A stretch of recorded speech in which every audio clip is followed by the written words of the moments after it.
Hello, everybody. Welcome back to another episode of the Kojo Show.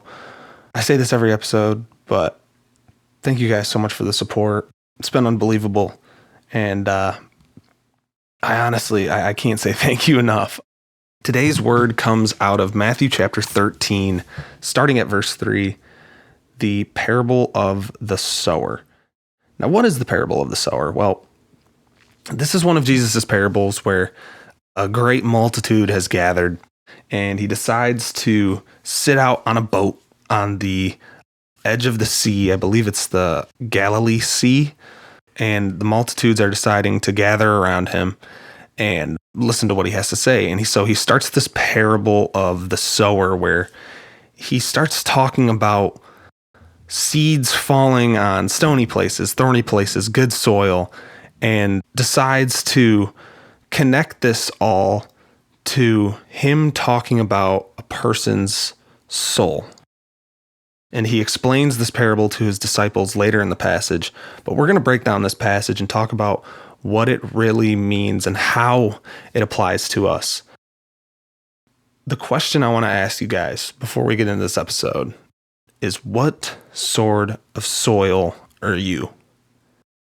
And what is potentially holding you back from being good soil? Let's pray. Dear Heavenly Father, thank you so much for this podcast, Lord. Thank you for all the people that are listening. Thank you for allowing the Holy Spirit to speak through me in this podcast. And thank you for the word that you've delivered, Lord. I pray that everyone listening to this podcast is having a good day, a good night, a good evening, whenever they're listening to this episode, a good morning. And that this word can touch their hearts, Lord, and that a seed can be planted within their hearts, Lord. Thank you so much for the blessing of this podcast, and we pray these things in Jesus' name. Amen. Let's get into this parable, Matthew chapter 13, starting at verse 3, reading New King James Version. Then he spoke many things to them in parables, saying, Behold, a sower went out to sow. As he sowed, some seed fell by the wayside, and the birds came and devoured them. Some fell on stony places, where they did not have much dirt, and they immediately sprang up, because they had no depth of earth. When the sun was up, they were scorched away, and because they had no root, they withered away. Some fell among thorns, and the thorns sprang up and choked them. But others fell on good ground, and yielded a crop, some 100-fold, some 60, some 30. He who has ears to hear, let him hear. What in the world is Jesus talking about here? We see his own disciples question him in the very next verse, in verse 10. And the disciples came and said to him, Why do you speak to them in parables? They're so confused because they also have no idea what he's talking about. Just imagine being in this crowd and this guy that you've heard is the Messiah. He's been healing people. He's been doing all these incredible works. And then all of a sudden you gather around him. He gets up on this boat and starts talking about gardening. Like, what a waste of time. You know, what am I doing here? I could be back at home working and making money. I could be back at home paying my taxes. Like, why am I here listening to this guy when he ain't even talking about anything that applies to me? Some of these guys, it may have applied to them. Some of them may have been farmers. So they may be listening to this going, yeah, no, he's right. Yeah, no, farming's pretty hard. Gardening's some hard work. There's a reason why at the end of it, he says, those who have ears, let them hear. Those who have ears to hear, let them hear. Because this parable is about more than just gardening. If you listen to this at a surface level, of course you're going to get nothing from it. If you listen to this to simply just gain knowledge, of course you're going to get nothing from it. He speaks to them in parables to explain the kingdom of God. So why would he use this parable specifically? Well, first of all, as we already explained, some of the people in this crowd, or majority of the people in this crowd, would have been gregarians or agrarian culture. It was very heavy on agriculture. So a lot of the people within this crowd would have understood the parable that he was giving. And he starts off the parable by talking about the seed that just falls on the road and gets snatched up by the birds before it even has a chance to get into the ground. But what is he talking about when he talks about seeds and thorns and stones and good ground? What does he mean by all this? The seed in this story is the word of God. The rocks and the weeds within this story are tribulations, are addictions potentially, are things that hold us back from a full, loving relationship with the Lord. And so we see God using these sorts of things to relate to our soul. So let's start with the first one, the seed that gets snatched up by the birds. This one's very simple. When we deliver the word of God to a non-believer who just isn't interested, not ready to hear it, not ready to listen, it's just going to get snatched up. There's no point. You're going to say something to them, and nothing's going to go through. And so when he sends out his disciples within the Gospels 2 by 2, and he sends them out to the towns and tells them, if people aren't ready to hear the words that you're saying, walk out of that town, dust off your sandals, and go to the next one. Because there's no point to tell someone something that they're not ready to hear. People will hear what they want to hear when they're ready to hear it. Right? So when he explains these birds just snatching up the seeds, that's what he's talking about. Your words that you are saying to these specific people are falling upon deaf ears. Now, what he's not saying is, don't share the Gospels at all. Be afraid. Nobody wants to hear it. That's not what he's saying. What he's saying is, when you do share it, or when people do hear about it, sometimes they just don't want to hear it. Sometimes they're just uninterested. Sometimes their ears are just not ready to hear.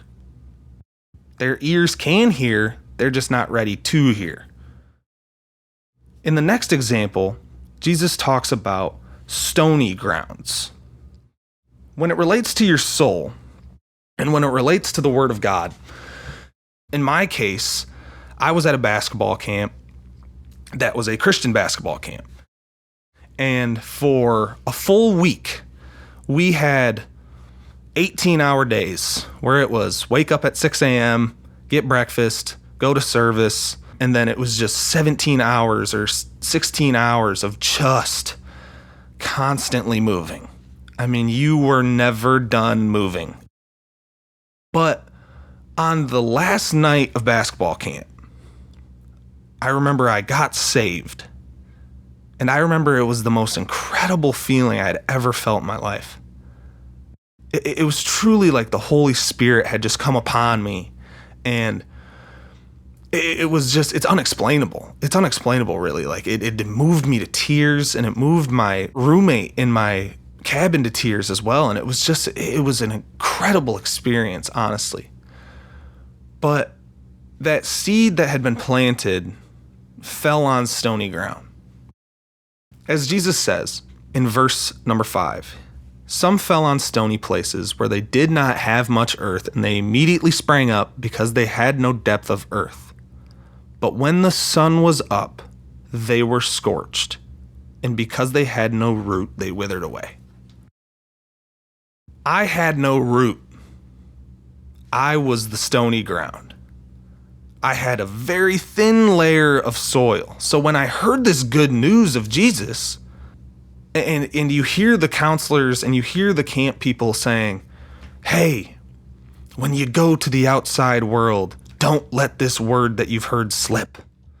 Continue to pursue Jesus. Continue to do these things. It fell upon deaf ears. For a week or two, I felt incredible.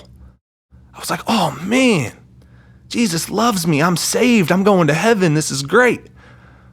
But it fell upon deaf ears. Because I, not that I can recollect, but I probably had camp counselors and probably had other campers saying, hey man, when you go back into the outside world, you better start reading your Bible. Better start going to church. Better keep up with it, or else it will disappear. How are you supposed to have a relationship with someone? How are you supposed to give your life to someone if you don't know who they are? The seed that had been planted within me, and the seed that had been planted within a lot of those campers at that camp, there was no depth of earth. We didn't know who Jesus was. I had never read the Gospels before. I didn't know who this guy was. I knew he died on a cross. That's about it. That's about all I knew. I knew he was born of a virgin birth. I knew he walked on water a couple times. And that's it. That's it. It's the only knowledge I had of this guy. And yet, at this basketball camp, with all of these people, I go, why not? Why not get saved? And for, again, a week or two, it was great. But I had no depth of earth. And that's what Jesus is explaining here, is before you can start a garden, you have to clear the stones. You have to clear the stones. You have to explore a relationship with me. You have to get to know me before you can give your life to me. And so, okay, let's say we do clear the stones. Let's say we do have good earth. We do have good soil now. The problem with that is gardens take work. They take tending to. You have to be able to tend to a garden constantly. And that's what Jesus explains in the next verse, in verse number 6. And some fell among thorns, and the thorns sprang up and choked them. What I like to think about in this verse is not just seeds falling into thorns and them not being able to grow. What I like to think of is weeds. Weeds in a garden. If you've ever had a garden, or you know people that have a garden, you know that weeds in a garden are a SOB to take care of. You have to constantly be uprooting them, or else they will start to choke out your plants and they make your garden look ugly. And you have to constantly be grabbing them and pulling them and grabbing them and pulling them almost every day or every other day. You have to go around and spray them with weed killer. And even when you do that, guess what? Next summer, they are right back. They don't go away. They never go away. And so what Jesus is describing here is, okay, you cleared the stones. You've started a garden. You've aerated the soil. It's ready to hear the word. You planted the seed. And you tended to it for a little bit, but you didn't tend to it enough. And the weeds started to choke out your plants because you didn't care enough to pull the weeds out. So now your plants are dead. And your garden looks ugly. And now you don't even have a garden. And that was also me for a while. And I would guess that that's some of you.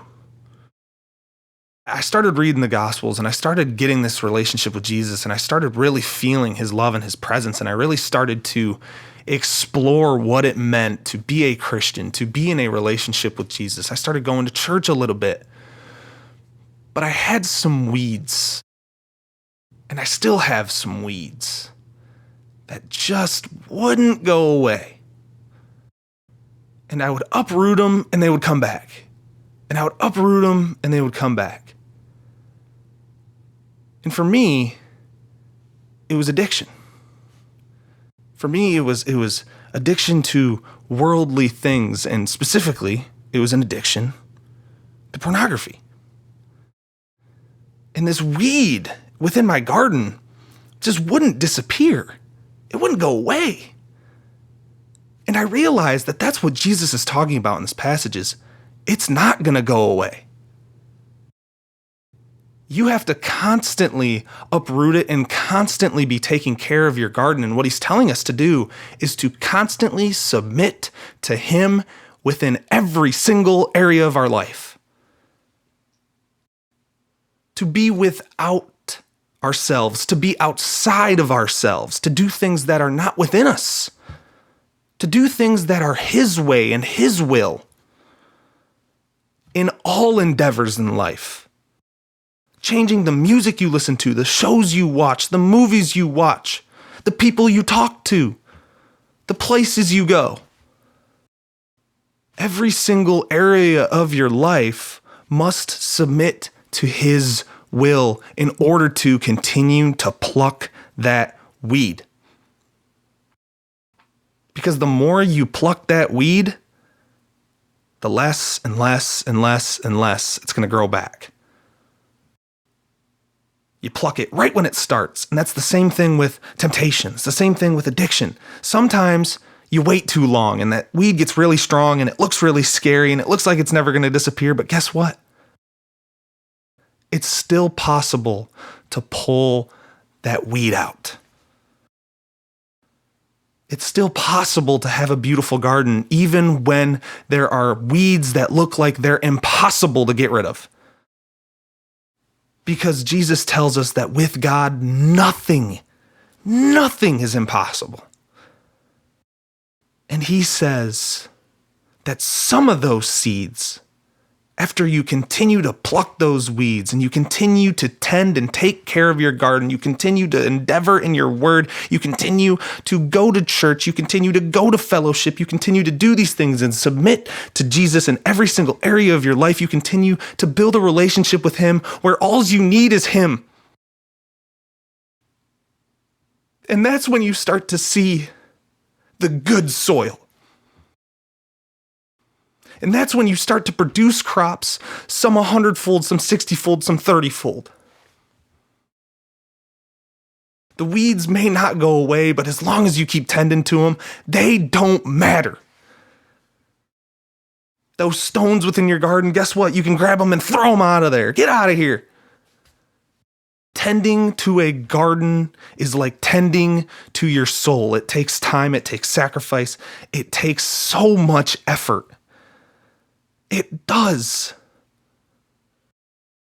But Jesus tells us, just submit to me and your garden will flourish. Let's pray. Dear Heavenly Father, thank you so much for this podcast, Lord. Thank you for the blessing of this word, Lord. Thank you for the blessing of the people that listen to this podcast, Lord. I pray that they tend to the garden of their soul.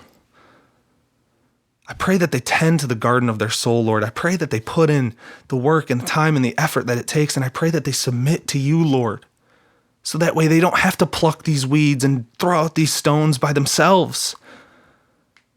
They have somebody to help. If you want to go fast, go alone. If you want to go further, go together. And what He's telling us is if we submit to Him, if we go to Him in every area of our life, we can pluck these weeds and throw out these stones so much easier, and we can have good soil. We can receive the Word of God with gladness and with joy and with truth. And we can produce beautiful crops, Lord. I just thank you so much for allowing the Holy Spirit to speak through me, Lord, to these people. And I pray that those who have ears to hear, that they hear this word that you have given them, Lord. And I pray these things in Jesus' name. Amen. Thank you guys so much for listening. If you haven't subbed and you like these videos, please subscribe. It doesn't cost you anything. It helped me out, and it might help you out. Follow the Insta if you want to, and follow the Spotify if you want to. They're linked in the YouTube bio. But I thank you guys so much. I pray you guys have a great day. God bless. Peace out.